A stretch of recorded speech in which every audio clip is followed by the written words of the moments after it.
Voilà, bonjour à tous, bienvenue encore pour ce temps de partage. C'est leur histoire où nous rencontrons des personnes qui, eux, ont rencontré Jésus et c'est quelque chose de merveilleux que d'avoir la Bible, que de pouvoir être enseigné sur ce que Jésus a fait, sur l'alliance de Dieu avec les patriarches, l'Ancien Testament, le Nouveau, et puis toutes ces personnes qui ont rencontré Jésus et nous l'avons rencontré aussi d'une manière personnelle. J'espère que vous aussi, si ce n'est pas le cas, c'est encore possible de le faire d'une manière vraie, sincère et profonde, même si Jésus n'est plus en chair sur terre. Tu es d'accord avec ça, David? Alléluia. Ouais, c'est bon, ça va? Je aussi, ouais, ça tu es va. en forme? Ouais, ça va bien, merci. Alors aujourd'hui, tu voulais nous parler donc d'une femme qui va rencontrer Jésus. Hein. C'est une histoire bien connue. Ouais. Est-ce que tu veux nous en dire plus? Ouais, c'est une femme qui vient de Samarie. Généralement, on appelle ce récit-là le récit de la fameuse femme samaritaine. Le but, ça serait de voir un petit peu comment est-ce qu'elle est rentrée en contact avec Jésus, ou plus précisément comment Jésus est entré en contact avec elle, parce qu'il va y avoir un dialogue vraiment particulier, mais qui nous en dit long sur le désir de Jésus, qui nous en dit long sur la personne de Jésus, mais qui nous en dit long aussi sur l'état dans lequel se trouve cette femme. Il y a beaucoup de choses vraiment très intéressantes à voir justement dans ce passage. Ça se trouve dans Jean chapitre 4, pour ceux qui ont la Bible et qui veulent le suivre avec nous, on va lire à partir du verset 7. Donc Jésus va arriver. Une femme de Samarie vint puiser de l'eau. Jésus lui dit « Donne-moi à boire ». Car ses disciples étaient allés à la ville pour acheter des vivres. La femme samaritaine lui dit « Comment toi, qui es juif, me demandes-tu à boire, à moi qui suis une femme samaritaine ?» Les Juifs, en effet, n'ont pas de relation avec les Samaritains. Jésus lui dit « Si tu connaissais le don de Dieu, et qui est celui qui te dit « Donne-moi à boire », tu lui aurais toi-même demandé à boire et il t'aurait donné de l'eau vive. « Seigneur, lui dit la femme, tu n'as rien pour puiser, et le puits est profond, d'où aurais-tu donc cette eau vive? Es-tu plus grand que notre père Jacob, qui nous a donné ce puits et qui a bu lui-même, ainsi que ses fils et ses troupeaux? » Jésus lui répondit, « Quiconque boit de cette eau aura encore soif. Mais celui qui boira de l'eau que je lui donnerai n'aura jamais soif, et l'eau que je lui donnerai deviendra en lui une source d'eau qui jaillira jusque dans la vie éternelle. » La femme lui dit « Seigneur, donne-moi cette eau afin que je n'ai plus soif et que je ne vienne plus puiser ici. » « Va, lui dit Jésus, appelle ton mari et viens ici. » La femme lui répondit « Je n'ai point de mari. » Jésus lui dit « Tu as raison de dire que tu n'as pas de mari, car tu as eu 5 maris et celui que tu as maintenant n'est pas ton mari. En cela tu as dit vrai. » « Seigneur, lui dit la femme, je vois que tu es prophète. Nos pères ont adoré sur cette montagne et vous dites que le lieu où il faut adorer est à Jérusalem. » Femme, lui dit Jésus, crois-moi, l'heure vient où ce ne sera ni sur cette montagne, ni à Jérusalem que vous adorerez le Père. Vous adorez ce que vous ne connaissez pas. Nous adorons ce que nous connaissons, car le salut vient des Juifs. Mais l'heure vient, et elle est déjà venue, où les vrais adorateurs adoreront le Père en esprit et en vérité, car ce sont là les adorateurs que le Père demande. Dieu est esprit, et il faut que ceux qui l'adorent en esprit et en vérité. La femme lui dit « Je sais que le Messie doit venir, celui qu'on appelle Christ. Quand il sera venu, il nous annoncera toutes choses. » Jésus lui dit « Je le suis, moi qui te parle. Amen. » Amen, amen. Il y a énormément de choses à dire. Je crois qu'on ne pourra pas tout dire. Non, je crois que sinon, ça va être très long. On pourrait même le faire en 2 fois peut-être, tellement il y a beaucoup de choses à dire. Alors en premier lieu, ce qu'on voit, c'est que Jésus passe par la Samarie.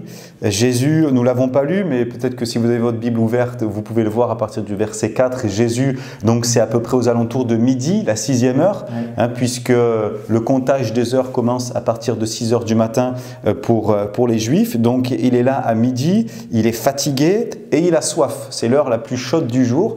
Et puis cette femme vient donc puiser de l'eau. Qu'est-ce que tu peux nous dire sur le fait qu'elle vienne puiser de l'eau à cette heure-ci? Dans un premier temps, on pourrait presque dire que c'est un peu inconscient de sa part. Parce que ce dont on va s'apercevoir d'une, c'est qu'elle vient toute seule. Donc techniquement, de ce que l'on voit, tout le monde ne va pas puiser de l'eau à cette heure-là. Donc c'est comme si volontairement elle-même sait qu'à cette heure-là, elle va éviter tout contact. Elle va éviter tout contact et par conséquent, elle va pouvoir venir puiser de l'eau sans avoir de relation, de contact. Parce que comme on va le voir tout à l'heure, malheureusement, voilà, c'est une femme qui a un parcours de vie très particulier. Et finalement, Jésus, c'est pas pour rien qu'il va y aller à midi, près du puits, parce que finalement, quand cette femme va arriver, c'est comme s'il l'attendait. C'est comme s'il l'attendait. Alors qu'elle, elle veut éviter tout contact et toute relation. Et bien finalement, lui, Jésus, va se présenter parce que lui, il veut avoir un contact et il veut une relation avec elle. On est un pays oriental. Et à midi, là, en plein soleil, on n'est pas loin des 50 degrés. C'est de la folie. Et pourtant, Jésus lui-même, ses disciples vont partir, il va être là, il va attendre, et cette femme va arriver. Certainement, elle même va être surprise. Moi, je pense qu'elle est surprise, elle se dit, mais il y a un homme qui est là, plus de ça, c'est un juif, moi je suis samaritaine, et lui-même va rentrer en contact avec lui. C'est quelque chose d'extraordinaire de voir que quand on regarde un petit peu le contexte, un homme ne va pas puiser de l'eau. Déjà, encore moins à midi. Les disciples, qu'est-ce qu'ils vont faire? Chercher à manger plutôt. Jésus reste seul, il veut rentrer en contact avec elle, il veut avoir un entretien avec elle, et la scène qu'on peut se représenter est vraiment fantastique, puisque Jésus n'est pas dans le jugement. Cette femme vit le rejet, mais Jésus, on voit qu'il ne va pas la juger, et que c'est lui qui va amorcer la discussion. C'est lui qui, finalement, c'est elle qui vient, mais c'est lui qui vient aussi. Et je crois que dans nos vies, c'est la même chose. Absolument.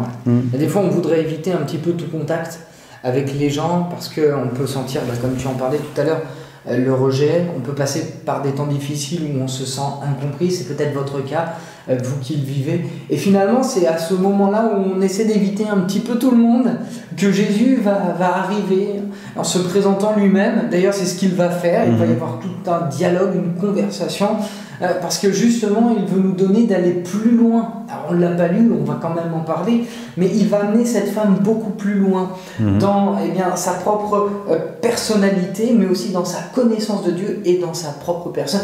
On va voir quelque chose d'absolument merveilleux. Et là, c'est vraiment un message qui nous touche, nous personnellement, c'est que Jésus veut établir un contact avec chacun d'entre nous, dans les bons comme dans les mauvais moments. Moi, je pense que cette femme, elle ne va pas forcément bien.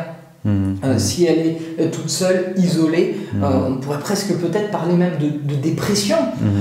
C'est vraiment un rejet collectif de sa propre personne, et lui il va se présenter parce qu'il a pour elle des projets de paix, Amen. de malheur, il a pour elle un avenir d'espérance. Et c'est ce que dit justement la parole de Dieu, c'est quelque chose qui est valable pour chacun d'entre nous. Ouais, c'est vrai. On peut même avoir cette question que la femme a eue: comment toi qui es juif me demandes-tu à boire? Peut-être que certains qui regardent cette vidéo se disent, mais comment Jésus peut encore s'intéresser à moi? Comment il peut me demander quelque chose? Comment il veut attendre que moi je fasse quelque chose pour lui? Parce que c'est ça, Jésus désire que cette femme lui donne à boire. Il va l'amener à dire non, en fait c'est moi qui vais te donner à boire. Mais dans un premier temps, c'est que la femme doit avoir aussi une démarche, et Jésus l'encourage à avoir cette démarche. Et on peut dire comment, et ça peut être pour quelqu'un qui ne connaît pas Jésus, mais peut-être quelqu'un qui connaît Jésus, qui est disciple de Jésus et qui est en train peut-être de s'éloigner à cause de ce qu'il a vécu, à cause des difficultés de la vie, à cause de sa propre conscience qu'il accuse. On a tous vécu ces moments où personne n'est parfait. On a tous, à un moment donné, peut-être vécu des moments où on s'est éloigné du Seigneur, ou alors on a fauté, on a fait des choses qui déplaisaient à Dieu, et on se dit comment Jésus peut encore me demander quelque chose? Comment est-ce qu'il veut encore venir auprès de moi? Et au travers de cette histoire, nous voudrions vraiment vous encourager à réaliser cette réalité. Jésus veut venir auprès de vous. Que vous le connaissiez depuis des années ou pas, que vous soyez chrétien depuis des années ou pas, Jésus attend justement ce contact. Amen, amen. Ça, c'est vraiment le désir et le plan de Dieu. Et ce qui est merveilleux, c'est de voir un petit peu le déroulement de cette conversation. Parce qu'en fait, le déroulement de cette conversation va nous en dire long, justement sur le désir de Jésus et en même temps sur l'état de cette femme. Et moi, j'aime parce que finalement, on rentre dans un espèce de... Comment dire ? C'est une conversation pédagogique. C'est-à-dire que le Seigneur va commencer à finalement entrer en contact avec elle. Finalement, il va presque lui demander de l'eau, quoi. Donc finalement, il va la chercher là où elle est, dans ce qu'elle comprend, dans ce qu'elle maîtrise. Et là, elle-même, elle a interpellé, comme tu le disais, moi qui suis samaritaine, toi tu viens me demander de l'eau. Et là, Jésus va l'amener précisément à réfléchir sur quelque chose. C'est qu'en fait, l'eau que tu prends, tu en auras toujours besoin. Et moi, eh bien, je me représente comme étant de l'eau vive. Ouais. C'est-à-dire que celui qui vient à moi, il n'aura plus jamais soif. Et c'est quelque chose de très courant dans la Bible, en fait, où Dieu lui-même, à plusieurs reprises, eh bien, comment dire, le mot me manque. Va être précis, va être comme un entonnoir finalement. Voilà, commence ça. Largement pour amener à quelque chose de précis. Voilà, c'est ça? Ouais, c'est ça. Il l'amène vraiment à réaliser déjà que voilà, il lui manque quelque chose, mais qu'il va falloir plus. Et comme le Seigneur va s'imager comme étant quelque chose, comment dire, de besoin véritable, de besoin charnel. De l'âme aussi. Ouais. Et puis même l'eau. Je veux dire, l'eau 3 jours sans boire, franchement, on est mal. Le jeûne d'Esther. Voilà, c'est ça. On peut se passer de manger, mais pas d'eau. Et finalement, lui-même, Jésus, il s'image. Il s'image comme étant de l'eau, mais une eau qui va être d'une source inaltérable. Inaltérable, c'est-à-dire éternelle. D'ailleurs, c'est le terme. Une source d'eau éternelle. Donc finalement, nous-mêmes, on a des besoins organiques, des besoins physiques, on a des besoins spirituels. Exactement. Et finalement, Jésus lui-même se présente comme étant le besoin spirituel qui transcende même au niveau organique. Alors je dis pas que quand je suis devenu chrétien, j'ai arrêté de boire de l'eau. Mais néanmoins, c'est vrai qu'il vient nous donner ce que ce monde ne peut pas nous donner. Alors c'est souvent une expression qu'on utilise dans le monde chrétien et évangélique, ce monde ne peut pas nous donner. Mais par ça, je comprends le fait qu'en réalité, la paix, la joie, des choses que je ne peux pas acheter ici-bas, eh bien le Seigneur va nous la donner. Et finalement, il amène cette femme à réaliser, écoute, toi tu viens chercher quelque chose mais qui va s'épuiser, mais moi je suis prêt à te donner quelque chose qui est éternel. Ouais. Et c'est vrai que aussi cette femme ne va pas comprendre de suite, parce que le langage de Jésus, moi je vais te donner de l'eau, mais elle lui dit mais attends, t'as pas de puits. Elle comprend pas qu'elle l'amène sur le terrain spirituel. Alors pour qu'elle puisse comprendre, Jésus va aller comme un entonnoir de plus en plus précis. Appelle ton mari.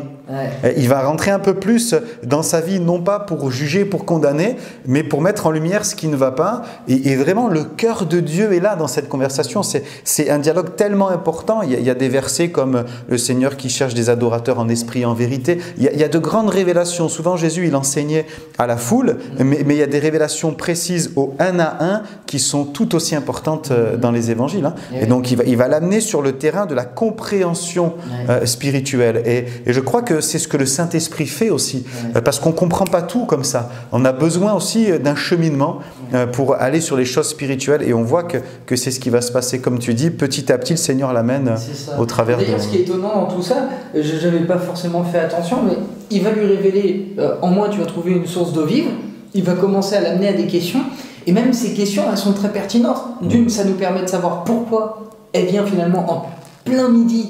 Tout à fait. C'est parce que dans la culture orientale, d'avoir eu 5 maris, c'est quelque chose d'absolument pas abominable, mais presque. On est dans une autre culture. Aujourd'hui, c'est quelque chose, on va pas se juger, ou très peu, beaucoup moins en tout cas. Mais à l'époque, c'était impensable. Et puis là, finalement, ce qu'on voit aussi, c'est que Jésus, qui est le Fils de Dieu, mais qui en même temps est un rabbin juif, parce qu'il enseigne ses disciples, etc., eh bien, il ne va pas la juger. Chose qu'un rabbin à l'époque l'aurait fait, il n'aurait même pas parlé d'ailleurs.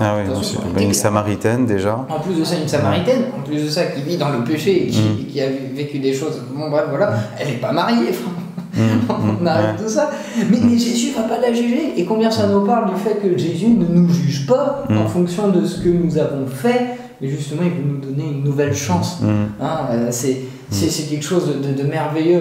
On aimerait tous avoir une seconde chance, mais je crois que sur un plan véritable, aujourd'hui, on peut la saisir, cette seconde chance, parce que Jésus-Christ veut nous la donner. Amen.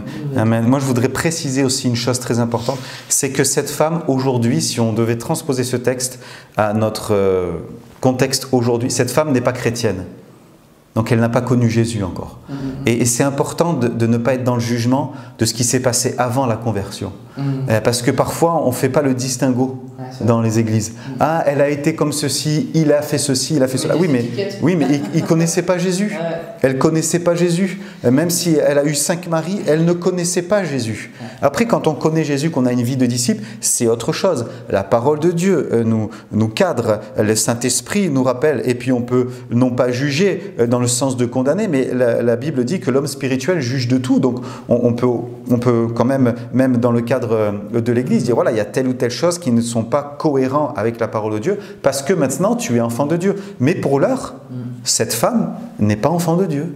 Cette femme n'a pas vécu la nouvelle naissance. Donc on ne peut pas la juger. Et que dans nos vies de tous les jours, on puisse être aussi, je dirais, dans cette ligne directive de ne nous jugeons pas d'une, qu'on soit chrétien ou pas, mais encore moins quand quelqu'un ne connaît pas le Seigneur. Parce que parfois on ressort les vieux dossiers alors que la personne ne connaissait pas Jésus. Hein? Il y a peut-être deux choses qui seraient intéressantes par lesquelles on pourrait terminer. On va passer une partie. C'est que elle va avoir donc cette relation, elle va avoir ce contact avec Jésus. Et moi, c'est comme ça que je le vois. Au fur et à mesure qu'elle lui parle, il y a quelque chose qui à l'intérieur est en train de changer. Moi, je crois que quand on est au contact de Jésus, même si on ne le connaît pas, mais qu'on apprend à le connaître, il y a quelque chose qui se passe. Et ce qu'on va voir, donc on ne l'a pas lu, je vais juste me permettre de vous le lire tout de suite. À la fin, elle va dire « Venez voir un homme qui m'a dit tout ce que j'ai fait ». On se retrouve avec une femme qui, avant, voulait absolument être isolée, parce qu'elle va en plein midi, etc. Une fois qu'elle a discuté avec Jésus, elle retourne dans son village, venez voir. C'est un truc de fou. Et là, moi, ce que je vois, c'est une véritable transformation. Une femme qui est isolée, une femme qui est jugée, une femme qui a peur de ce qui l'entoure. Et je pense ça nous arrive, hein. Et puis avec tout ce qui se passe aujourd'hui, on est vraiment touché par ça. Eh bien, là, c'est comme si il y a quelque chose, il y a un déclic. Avec Jésus, elle a vécu quelque chose. Et moi, ce que je vois ici, c'est une guérison intérieure. On parle souvent d'une guérison extérieure, mais là, c'est une guérison intérieure. Il ne m'a pas jugé. J'ai rencontré celui qu'on appelle le Messie. Et finalement, je ne sais pas toi comment tu le vois, mais je vois une guérison intérieure. Et on pourrait juste prendre quelques instants pour parler de la guérison intérieure. Je ne sais pas ce que tu as pu vivre. Et j'aimerais vraiment te dire, c'est vraiment des paroles qui viennent de la part de Dieu. Dieu est capable de guérir ce qu'il y a dans ton cœur, ce qui a pu te briser. Ça a pu être un viol, ça a pu être des choses qu'on a dit sur ta propre personne, parce que tu arrives peut-être d'une autre culture, d'une autre coutume, on t'a jugé parce que tu viens d'un autre pays. Peu importe ce qui s'est passé, j'aimerais te le dire avec mon cœur. Mais Jésus est capable de te guérir. Cette femme qui ne voulait plus voir personne, qui était en train de s'isoler, eh bien, elle va aller voir et elle va retourner, elle va retrouver le contact social. Et Dieu ne veut pas non plus que tu t'enfermes, il veut te guérir pour que tu puisses retrouver ce contact social, mais avant tout pour que tu puisses le rencontrer. Et il y a ici dans ce passage un point qui est extrêmement important dans tous les évangiles. C'est très rare que ce soit Jésus lui-même qui le dit. Il va dire « Je le suis, moi qui te parle », c'est-à-dire « Je suis le Messie ». Peut-être tu peux terminer en parlant un peu de ça. Oui. Bon, il y a d'autres passages où Jésus va dire « Je le suis », et c'est vrai qu'ils sont rares, mais c'est une révélation extraordinaire qu'il accorde à cette femme. Ce que tu as dit est très très important, très pertinent, et je crois qu'il y a une orientation, moi je le sens dans mon cœur comme ça, par rapport à cette guérison de notre passé. Cette femme cachait son passé. Elle ne voulait pas être vue, elle voulait garder ce qu'elle avait fait pour elle, elle ne voulait pas que ça se sache, et d'un coup elle va l'affronter, son passé. Elle va dire « Venez, il m'a dit tout ce que j'ai fait », c'est-à-dire elle dit à des personnes qu'elle choisissait de ne plus rencontrer, non seulement d'aller au-devant d'eux, mais de dire « J'affronte, oui, vous savez que je suis comme ça, que j'ai eu 5 maris, peut-être que vous me dites ceci ou cela, qu'il y a des réputations qui se font sur ma personne, mais j'affronte ça », elle a affronté ça, elle est complètement guérie de ça. Et je crois que c'est ce que Dieu veut faire. Parfois, on utilise toutes sortes de méthodes. Et c'est bon, des cures d'âme, des choses comme ça, qu'on peut faire même dans les églises. On écoute en tant que pasteur, on est là proche, mais c'est Jésus qui guérit vraiment. C'est Jésus qui guérit. Il y a quelque chose qui s'est passé en une fraction de seconde. Et notre désir le plus cher, c'est que ça puisse se passer pour chacune d'entre nous. Peut-être que vous avez besoin d'une guérison physique, d'une guérison intérieure, de renouer une relation avec Jésus, qu'il y ait cette révélation qui tombe sur vos vies maintenant que c'est lui le Messie. C'est-à-dire que quand Jésus lui dit « Je le suis », moi qui te parle, il y a tout dans cette déclaration de Jésus. Le Messie, il te donne l'eau. Le Messie, il te nourrit physiquement même. Il prend soin de ta maison. Le Messie, il te sauve. Il efface ton péché. Il efface ta dette. Il te donne un avenir nouveau, une espérance nouvelle. Il te guérit intérieurement de ton passé. Il y a tout dans « Je le suis ». Et on veut prier maintenant pour que celui qui est de toute éternité puisse encore venir nous rencontrer. Que vous le connaissiez ou pas, je crois que vraiment ce partage s'adresse à tout le monde. Moi, personnellement encore, ça m'a fait du bien. Ça nous fait à chaque fois du bien de parler de la Bible. Hein. On est les premiers bénéficiaires, je dirais, nous qui prêchons, parce que on veut d'abord le vivre avant de l'apporter. Et on remercie le Seigneur pour sa parole, pour son enseignement. Et je crois qu'il y a même une notion aussi de témoignage derrière. On n'a pas peur de dire ce qu'il a fait pour nous. Et ça s'adresse peut-être plus aux chrétiens. Et on veut être de ceux qui sommes fiers de ce que Jésus a fait. Amen. Cette femme, au travers de ce témoignage, tous vont venir de cette ville de Sychar, ils vont voir Jésus et ils vont dire, écoute, au bout de plusieurs jours, maintenant on croit que c'est le Messie, non pas parce que tu nous l'as dit, mais parce que nous avons entendu ce qu'il a dit. Il va y avoir vraiment un réveil dans cette ville, quelque chose d'extraordinaire qui est parti de cette femme que tout le monde rejetait. C'est tellement merveilleux ce que Dieu nous enseigne. Il y a énormément de choses à dire sur ce passage, on ne pourra pas tout dire, mais relisez-le, étudiez-le, prenez des notes, laissez le Saint-Esprit vous parler au travers de ce passage, vous verrez qu'il y a des choses vraiment extraordinaires. Amen. On va prier. Alléluia. Alléluia. Seigneur, merci parce que ta parole est merveilleuse et c'est vrai, Seigneur, nous voulons retenir tout ce que nous avons partagé et peut-être ce que nos amis vont encore découvrir eux-mêmes au travers de ce passage. Tu es un Dieu qui ne juge pas, tu veux venir au contact de chacune d'entre nous. Tu es un Dieu d'amour, tu es un Dieu qui prend le temps pour cet entretien et peut-être que plusieurs d'entre nous avons besoin d'avoir un entretien avec Jésus. On voit qu'un entretien de quelques minutes fait toute la différence, Seigneur Jésus. Et je prie pour que ceux qui peut-être n'ont plus d'entretien avec toi, n'ont plus de relation, n'ont plus de communion avec toi, puissent avoir un entretien de quelques minutes. Peut-être ceux qui veulent grandir dans le domaine de la vie de prière, du jeûne, de la prière, de la consécration, puissent grandir aussi dans ce domaine-là. Seigneur, tu recherches des adorateurs en esprit et en vérité. C'est là ce que les adorateurs demandent, Seigneur, ce que le Père demande. Et nous voulons, Seigneur, être de ceux qui t'adorent parce que nous avons vécu cette révélation, le je suis. Merci Seigneur parce que le je suis est venu jusqu'à nous. Il s'est révélé et nous voulons te dire merci. Tu bénis chacune qui regarde cette vidéo. Tu sais où chacune en est, Seigneur, avec sa relation avec toi, ou tout simplement de la vie. Peut-être que quelqu'un est fatigué, découvre l'évangile, découvre Jésus, d'autres redécouvrent Jésus. Et je suis convaincu qu'il n'y a pas de hasard avec toi, Seigneur. Amen, Jésus. Tu n'y avais pas de hasard quand tu es venu sur ce puits. Tu savais ce qui allait se passer. Et dites-vous bien qu'il n'y a pas de hasard avec Jésus. Si vous regardez, si vous entendez cette vidéo, c'est parce que Jésus vous cherche et veut vous bénir vous, mais également votre entourage. Alléluia. Alléluia. Amen, amen, amen. Tu bénis, Seigneur Jésus. Et tu guéris intérieurement ceux qui se réclament, amen. Ceux qui vraiment voient qu'il y a une souffrance.